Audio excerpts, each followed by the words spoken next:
audio from the head coach? Going through the KOC, very lengthy. Okay. I haven't found it specifically yet. A lot of word salad to go through? I mean, it's KOC. Yeah. Yeah, there's a lot of Rottweiler and Chihuahua talk earlier today. It always gets my attention, I guess I should say. Hour number 2, Bumper to Bumper is the name of the program. Barrero and Guardsy with you till 6:30 tonight. Alec Lewis in about 90 minutes. Top 5 at 5 with details on the Twins rebounding nicely or continuing their rebound by sweeping the Atlanta Braves right out of town after a stretch in which I think we had dropped like 10 out of 14. So we get the sweep and get some good pitching and some timely hitting as well. Bradshaw and Brian KFAN text line is open for hour 2, 646-86. We were talking about, football according to Signetti, because everybody who's written about him, I think, has tried to, what's the secret? What is it? Is there a nugget that you can give me that will articulate whatever his vision is? And there have been a lot of good attempts at it. Here's another section of it that I thought might be educational for people, above and beyond whether you care about that program.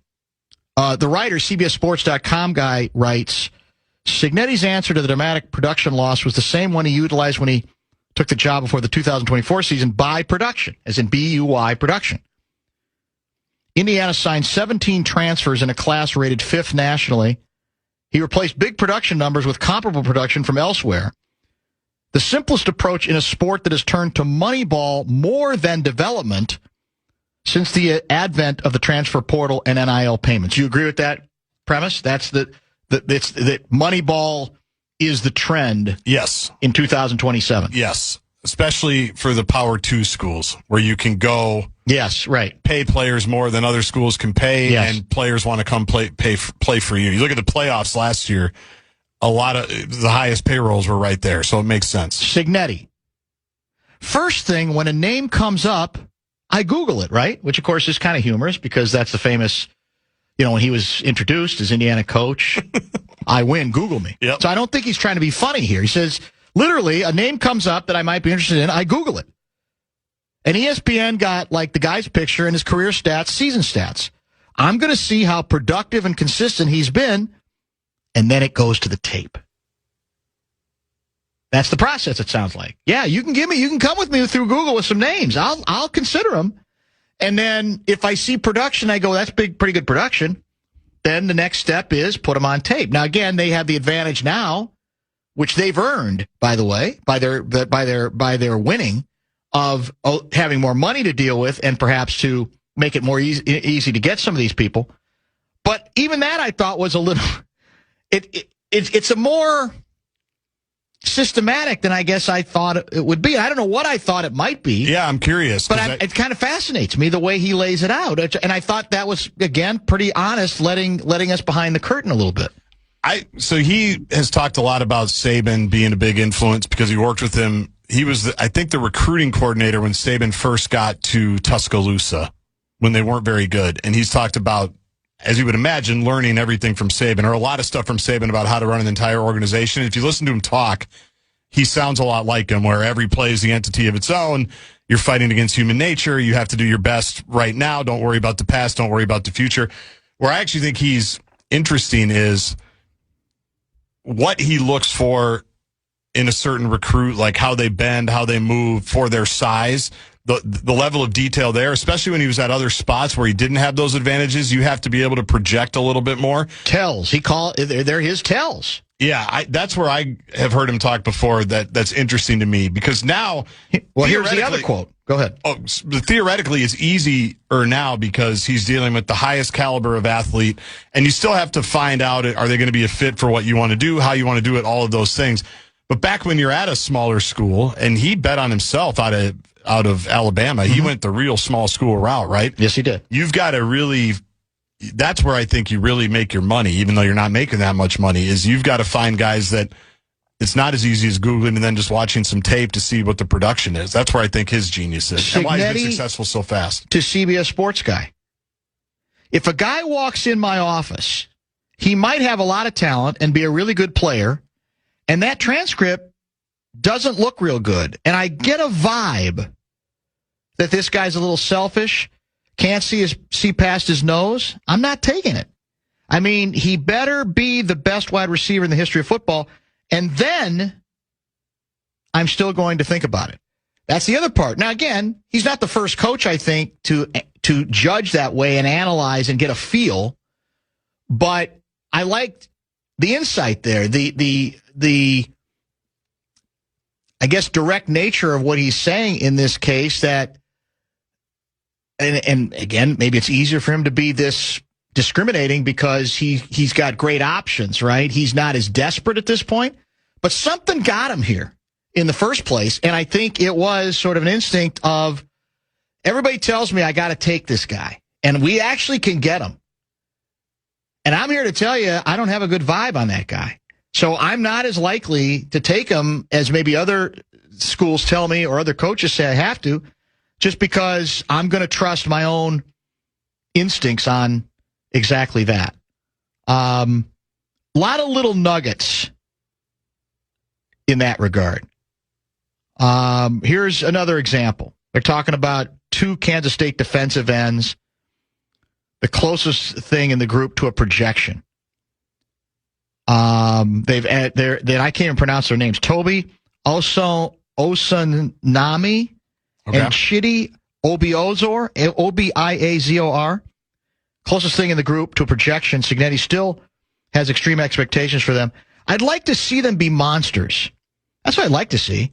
I think they both have talent. They flashed, and I'm looking forward to seeing them in fall camp and seeing how they improve. It's, again, everybody's trying to figure out if there's a secret they can steal from in terms of what he's doing. And I don't know that there's a perfect answer to that, but I think the interest in him goes beyond whether you care about Indiana football.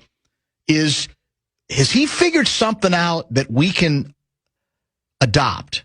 Even if maybe right now we don't have all of the assets that he now has at his disposal, that he has built over a period of time, is there something a little bit different about how his instincts work, what he emphasizes? All of that stuff, I think, is why he ends up still being the story everybody is attempting to follow from a media standpoint, college football, college sports, because it feels like something that has introduced itself that's different than anything we've seen before. Obviously, at a school that literally had no history, had no measure of success when it came to football. I think the number one thing that I think is important of all the things that were just talked about was the fact that the players are the ones that are driving it. I think that's the hardest thing to get, is that you have to have, PJ talks about that a lot, KOC talks about that a lot. We've talked about that with the Wolves a lot. Yep. Like, I think that's been one of the Wolves' problems, is whatever standards they have, they've not always been set by the players. Like, Finchie has to jump them, twice a year. Whereas the players don't just show up and go, this is who we are, this is what we do, and this is how we do it. I do think it's a cliche that they say the best teams are player-led. I believe 100%, because the coaches can't do everything.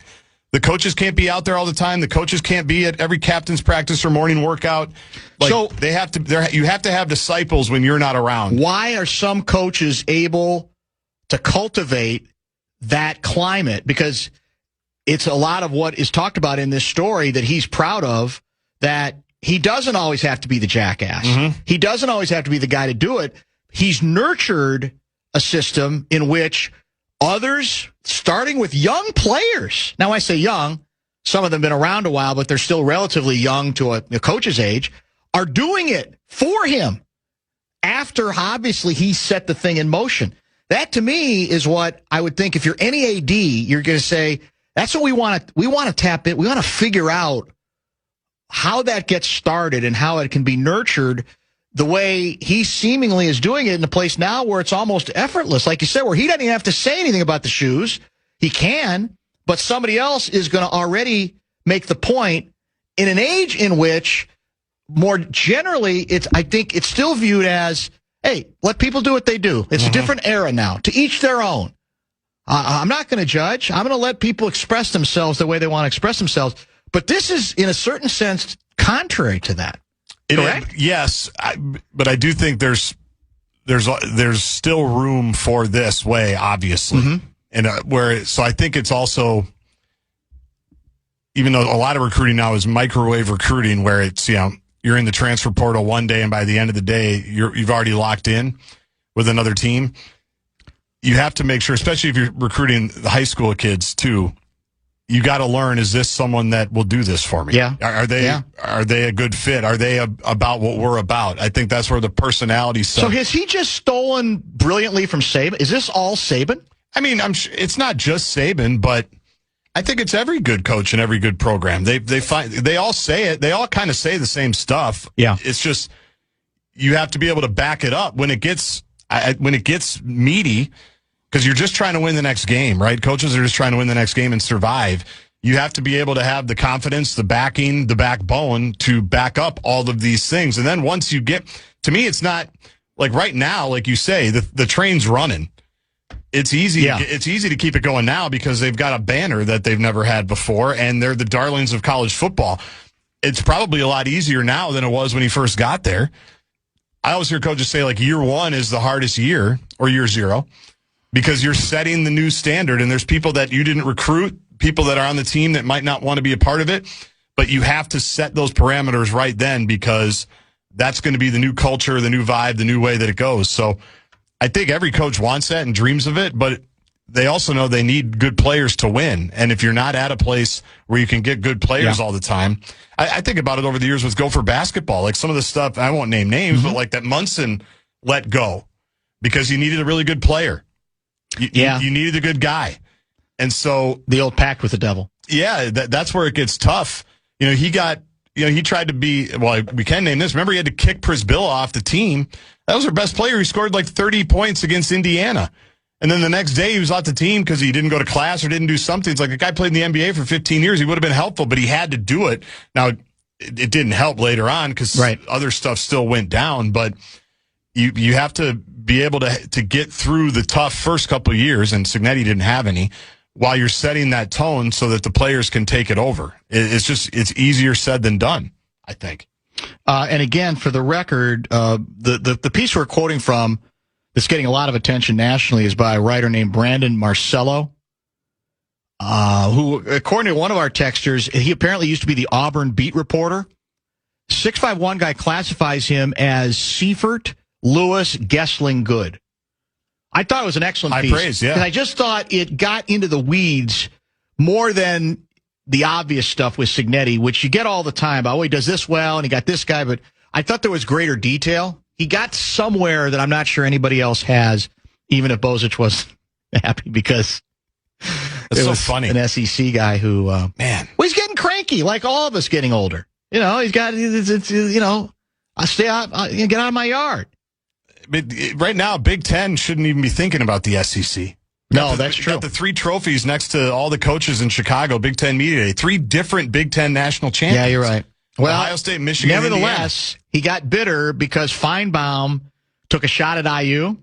Yeah. And instead of ignoring it, Ricky went ballistic on it. Life was simpler for him when his Twitter was hacked. Yeah. Well, maybe it's because the White Sox are so good right now. I don't know. You would think that, too, would distract him. We should probably have him on soon to talk about the division. And nobody knows baseball better than Bozich, and now he has a reason to actually celebrate a little bit, when it's once the worst team in all of baseball.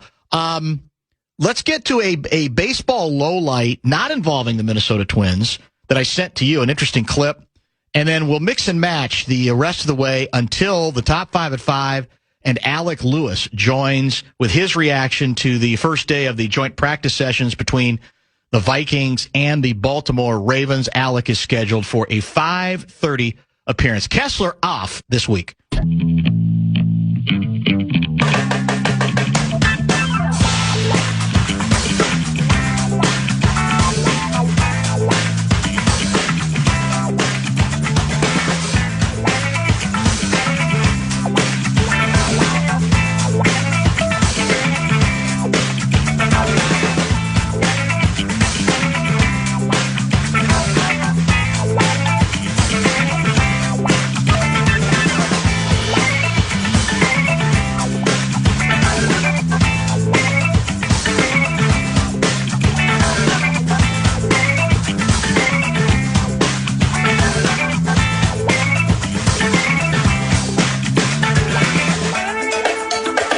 confirmed, Guardsy, the Seattle Mariners Tuesday night were edged 22-0 by the Milwaukee Brewers? I know it didn't go well for them. 22-0. I'm pulling up the scores. Yes, 22-0. 22 runs on 22 hits. Mariners also had 4 errors. Ties the largest margin of defeat in MLB's modern era. And there's a low light that I sent to Guardsy.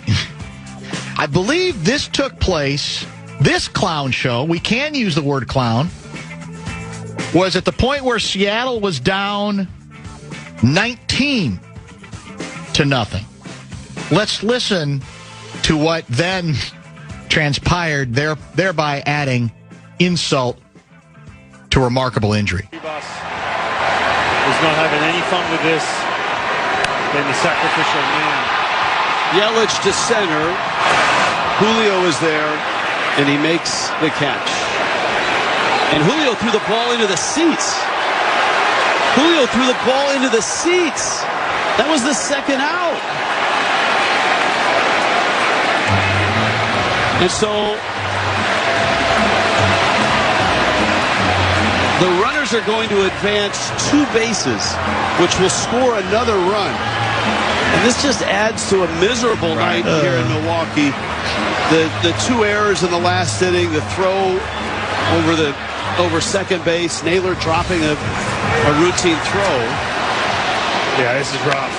And look, Coors defense, man, it's been a long inning. You know how many outs there are. Your mind's in a different place. And the Brewers are just letting them have it. How good is that? Now, you witnessed one of the more infamous early throwaways into the outfield.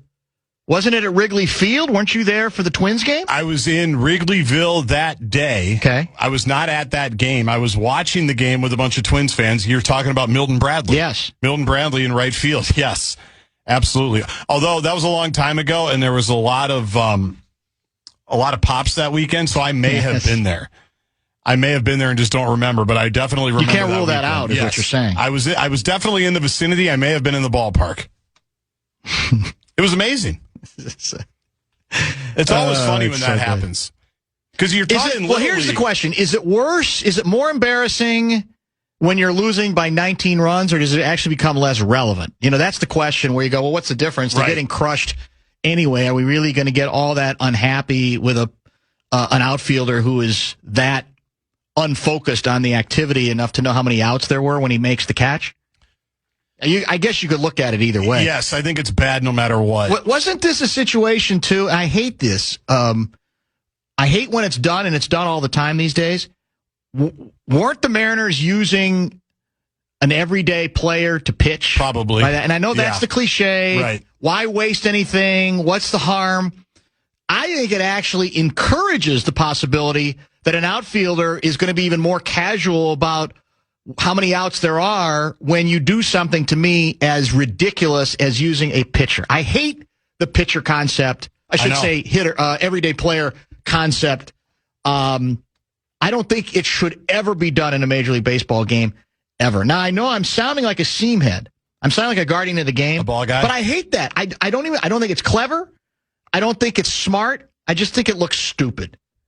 I don't care how many runs you've given up. I still keep using pitchers. I'm not going to add another layer of mockery to the thing by putting my first baseman out there to throw, lollipops. I'm kind of with you because what happens then is it almost takes the team off the hook for the rest of the game. Yes. Like the whole tenor of the game changes.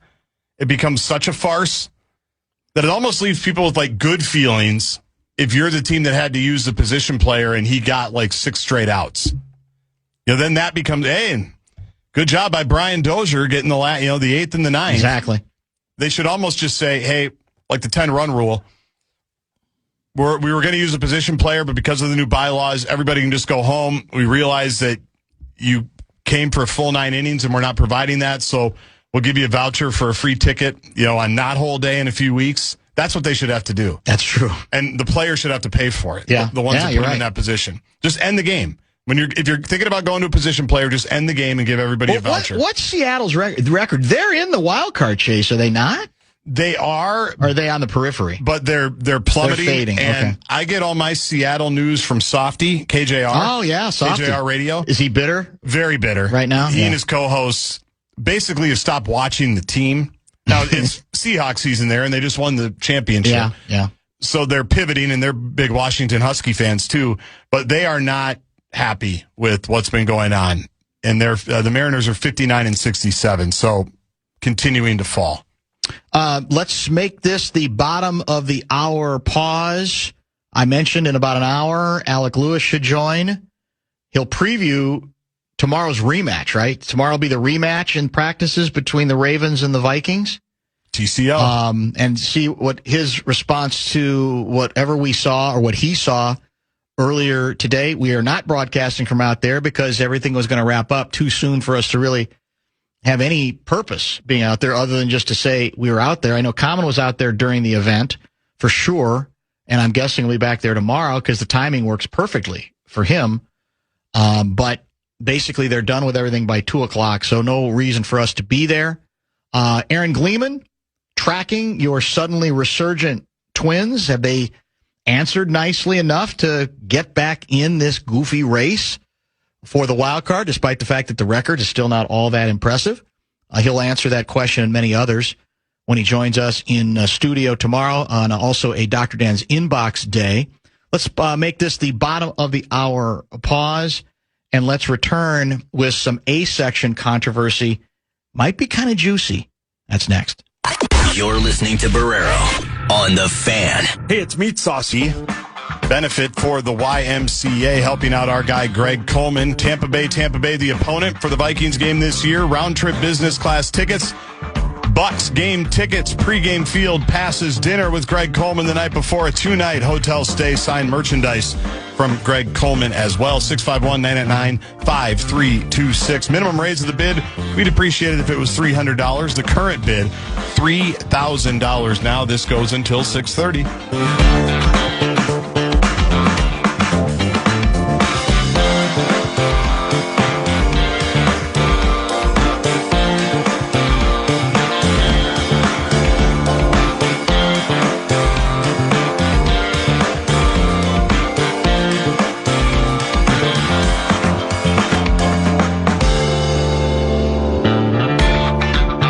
Was it AOC, Alexandria Ocasio-Cortez, who said the other day, I think this was in one of the Sunday news shows, with a big laugh, woke one was crazy?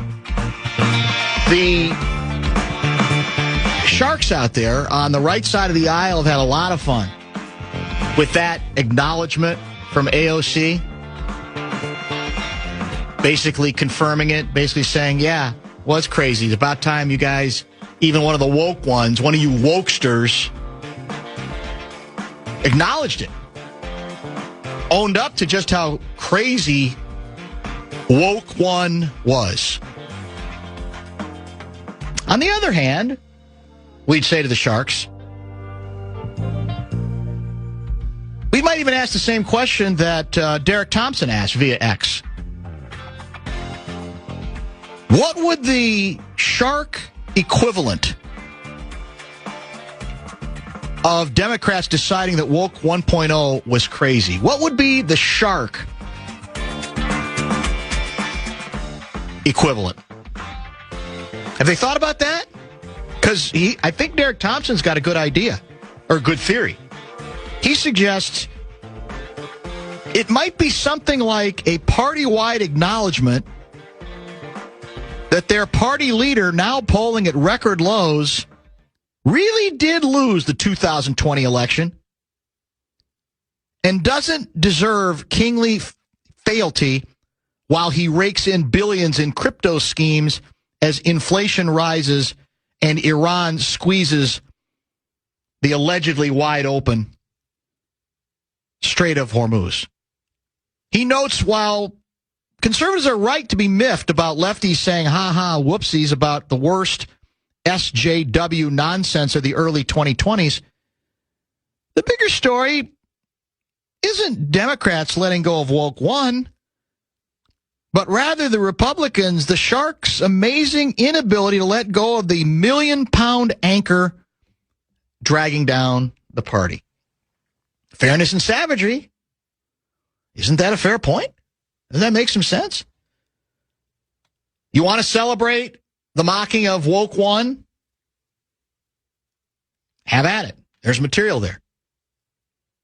But you can't get too haughty about that if to this day you continue to cling to the lie perpetrated by your guy who won't let go of it. And you can say it's a bit at this point if you want, but he's never let go of it, won't let go of it. Therefore, you're not allowed to let go of it as a Shark because you have pledged fealty to that guy.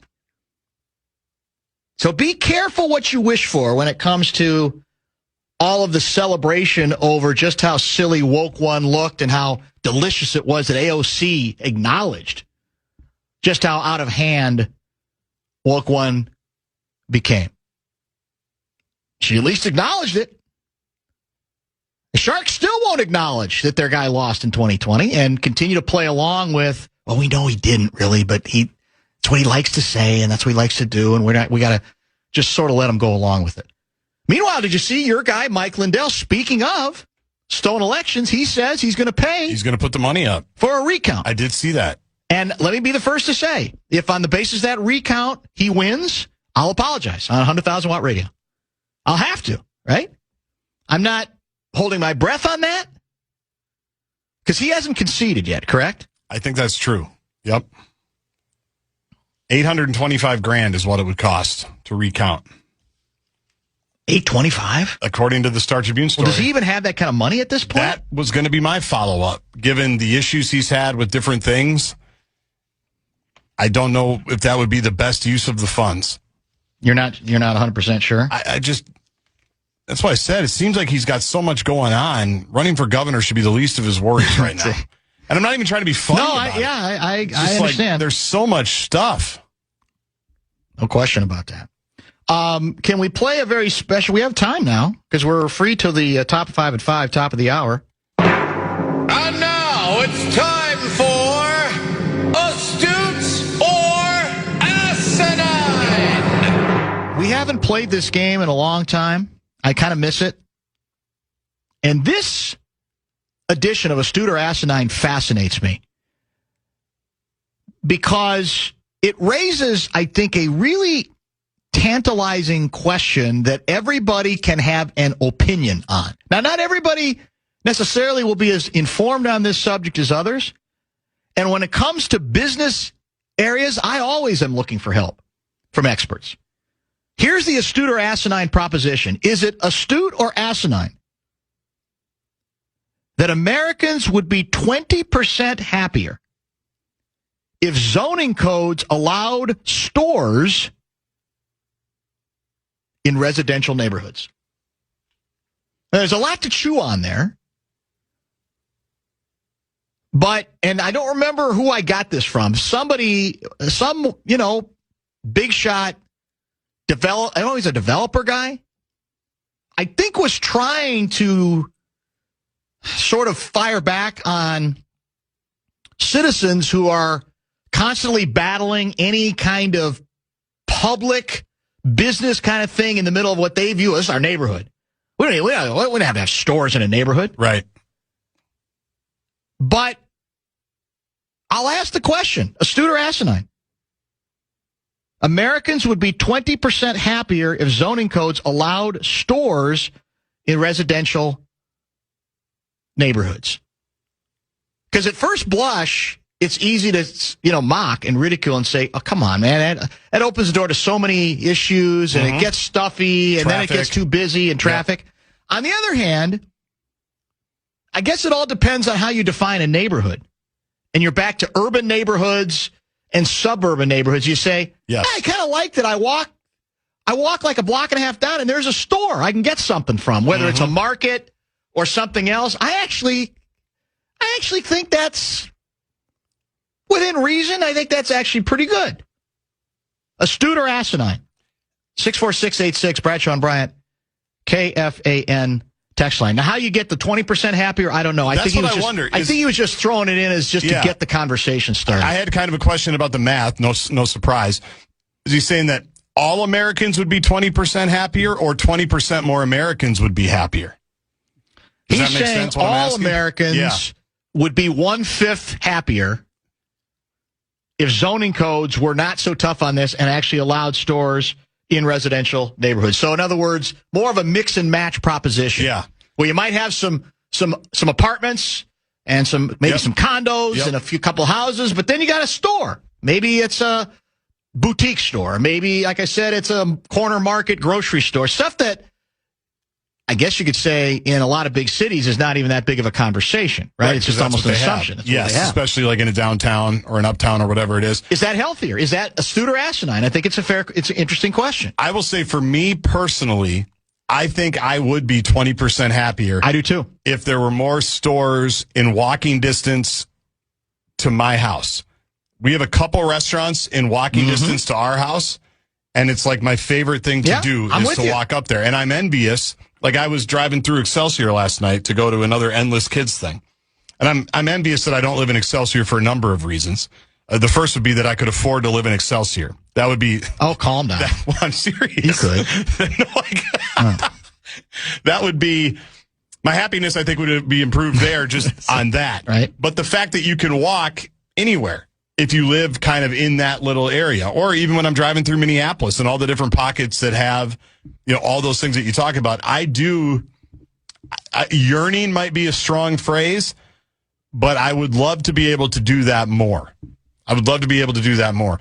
And I do think there's something to it, because I think about the Dairy Queen that's on Minnetonka Boulevard, kind of in our neighborhood. Yes, I do. Yes. People love to ride their bikes and walk up to that one, You're right? Like that one specifically, I think provides a lot of happiness for people. It's very accessible. It's right off the path, the whole deal. So I think for me personally, I would be happier if I had more places to walk to. Maybe it's why I love New York so much. Because I can go out of the hotel or my buddy's place, whoever I'm staying with, and I can walk to get whatever the hell I want, whenever I want it. I think it's the right answer. Now, again, I can't prove it. I'm not going to sit here and say I've done a deep dive on the pros and cons of those sorts of mixed arrangements. I'm sure some people hate it. That's why they would fight against it. That's true, too. They don't want any. They don't want any. They don't want any added traffic. They don't want any added people. And I understand that, too. There's times where I wish I lived on 50 acres of land and there wasn't a house within 5 miles of me. That would be great, too. Kind of depends on the vibe that you're feeling at the time. But in total, I think I would love to be able to walk to more places or have more options right there. Define Store writes, what's this area code? 651 guy? No, 612 guy. A dispensary on every street corner? Calm down. No, I'm not a big dispensary guy on every street corner. I guess that's the devil is in the details, though. What kind of stores are you talking about? Not what I envisioned. Sounds like there is going to be a dispensary coming soon in walking distance to my house. Have you been to downtown St. Paul or Minneapolis? Hold on a second. Now they're pouring in hard.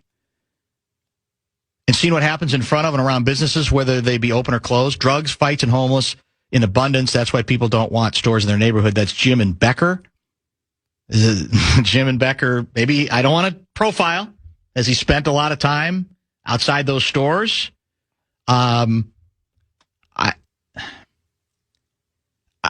I guess he raises a question worth discussing, but I'm not sure it's quite as slam dunky as he's suggesting there.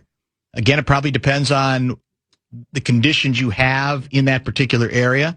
Becker on Highway 10, they have a lot of stores right there that I think are within walking distance to the neighborhood. Houston, Texas has no zoning restrictions. Do you think they're 20% happier than anywhere else? Don't know. I never really liked Houston. Not a big Houston guy myself. I felt like there was nothing in Houston. No, downtown there wasn't. Maybe it's changed over the decades. I felt like there was nothing when I was there for Final Fours and things like that. Astute writes, 763 guy, the city is closer to that way. Suburbs like Maple Grove are a mess. Trying to drive through the mazes of the commercial jungles. No, thank you. I don't know how Arbor Lakes exists. I don't either. I honestly don't. It's amazing. It's amazing. They have everything, but nothing is close to each other. I don't know how you run errands at Arbor Lakes. I think you get to run one errand at Arbor Lakes. That's about it. Right? You go, well, you usually double it up. You get your contacts and then you Portillo's. go get Portillo's. Yeah. But you're driven that way. I think there's a Smack Shack up there now too, right? There is. If the Portillo's, if the hot dogs are cold, I just won't go over to. That's right. Well, actually, I go to Shake Shack. That's what I meant. Shake Shack. I said Smack Shack. It's Shake Shack. I get them confused sometimes too. It's one thing for small boutique community stores. I think the worry for me at least would be large box stores. Sure. Large box stores coming in. Yeah. I mean, the devil is in the details, and you got to sort of probably narrow it down a little bit. There's been communities that have rebelled against the mega churches coming in. That's true. You're right. Because they don't want the traffic, they don't want to deal with it. But where was there room for the mega churches? Out where there was land. I live in the historic town of Northfield, and there's a restaurant within walking distance in a residential neighborhood. It's fun to walk over and have dinner with a couple of glasses of wine and walk home. Yeah, it's great. There's something great about that. There's no question. Northfield's a nice town, too. I love that. Is he saying Americans will be 20% happier being able to walk a couple of blocks to a store or live right next to a store? That's the rub. Well, and that's fair. It's if you are in an apartment building that now feels like there's endless hubbub all the time because there's a restaurant there, does it become less cool? Does it seem, are you 20% actually less happy than you would be? All the details, I guess, matter. Yeah, and individual taste. It is the premise of the 15-minute walkable city concept. Yeah, that is a lot of it. It really is, which is why, again, as much as I've chafed on some plans that where we had bike path after bike path, I think there's merit in many cases to, all right, we're going to refashion a street that's known for, car and truck and bus traffic with more pedestrian friendly at the risk of, making it more inconvenient to get from point A to point B in your vehicle, right? But the idea is, in the meantime, you create like a mini neighborhood a little bit where there is a little bit of commerce, there's a little bit of greater walkability, a little bit of more of a feeling of, okay, there's some there, right? I mean, that's what you're looking for. And it's only the best minds who figure out where it makes sense and where it ends up becoming counterproductive, right? That's what they pay, I think. I don't think you can pay urban planners enough money if they're really good at figuring it out. It's a hard job. Because I think it can be invaluable, the changes it can make in an area, but they got to know what they're doing. You can't, at the end of it, be actually more aggravated than you were before they started. Defeats the purpose. Very, very true, Davey. Let me get to a couple more Astute or Asinine. It seems like more people are saying Astute than Asinine. 50s and 60s, North Minneapolis, little stores everywhere. Meanwhile, 612 guy, absolutely asinine. We have enough corporate greed from our overlords as it is. I'd rather make a trip to go out and go shop. I'd be 20% less happy. That sounds awfully strident to me. Does it have to be corporate overlords? Why can't it be mom and pop? I don't know. Why can't it be family? Some of the suspicion I get, this sounds... Here's what you're back to. You can call it corporate greed, but do you end up losing being that resistant, in a sense, to maybe a better environment, a little more walkable environment, a little bit more of a buzz in the area in which you live, where people live, and then there's a couple of stores or a couple of restaurants, or I'm not, in a best case scenario, obviously, I'm not talking about a major Walmart. And maybe we're unrealistic and too innocent to think that it's going to be mom and pop and that the big shots are going to take over the thing. I don't know.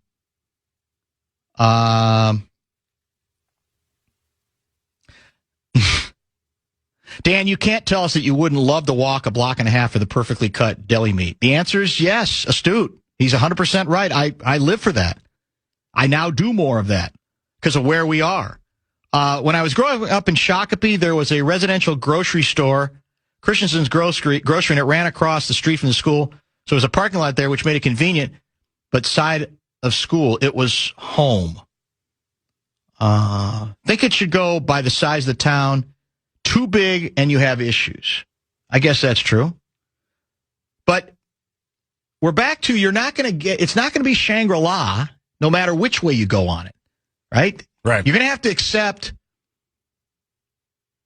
I think it's made more for people who are willing to accept a certain amount, having a little bit more of I don't want to say a big city atmosphere, but a town atmosphere, a willingness to accept some headaches that might go along with that because the greater good is greater for some people. And not everybody, I guess, is going to agree on whatever that might be. It all depends on where you are in the neighborhood and where the store is. If it's a grocery store and it's not in a person's front backyard, they'd be happier. The people that have it a few blocks away would love it. That's probably true. Yeah, I think that's probably true as well. Like, I think about, like, downtown Hopkins. I would love to live, like, 2 blocks off Main Street in downtown Hopkins. I agree. You can get anything there. And there's so many towns like that.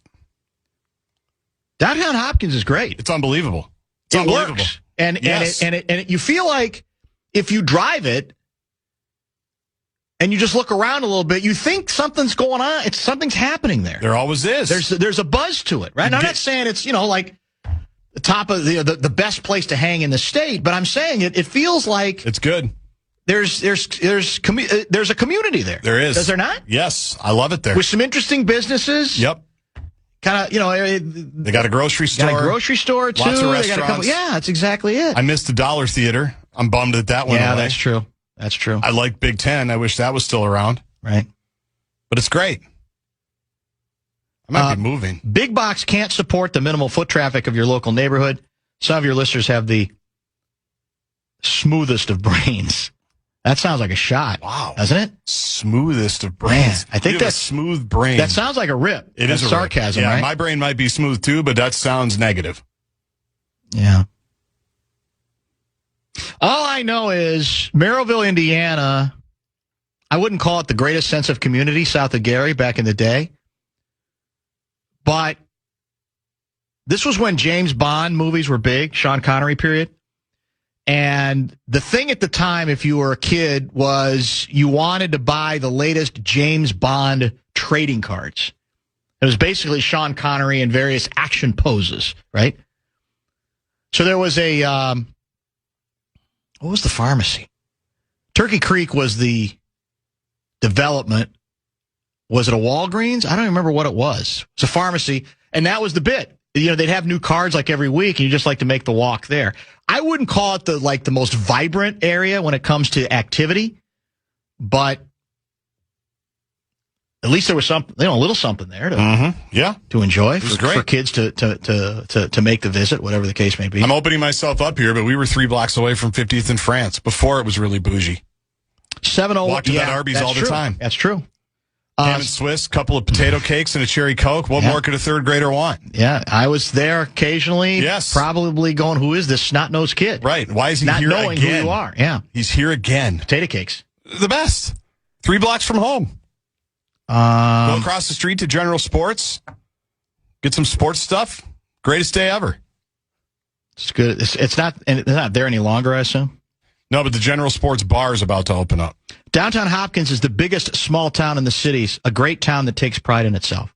That's how it feels. I think it does. I definitely think that's how it feels. I think it does take pride in itself. What is zoning like in Tolosa going to be? Good question. No zones. It's just you all go wherever free. you want to do. You do whatever. There's no rules? No rules. Well, I thought it was all planned. Well, it's planned, but it doesn't feel planned. It's just so organic, and there's so much community. Very, very true. All right, top 5. The only thing that you have to do in Tolosa is stay under the second apron. That's the one rule. That's non-negotiable? It's the one rule that they apparently have. You got to stay under the second apron. Probably right. And if you can, find a power forward. Top 5? We will recap every snap of Vikings-Ravens joint practice. Not really, but the Twins swept, and the Lynx have their latest showdown game tonight that, no, you can't listen to on the Fan. This is Bone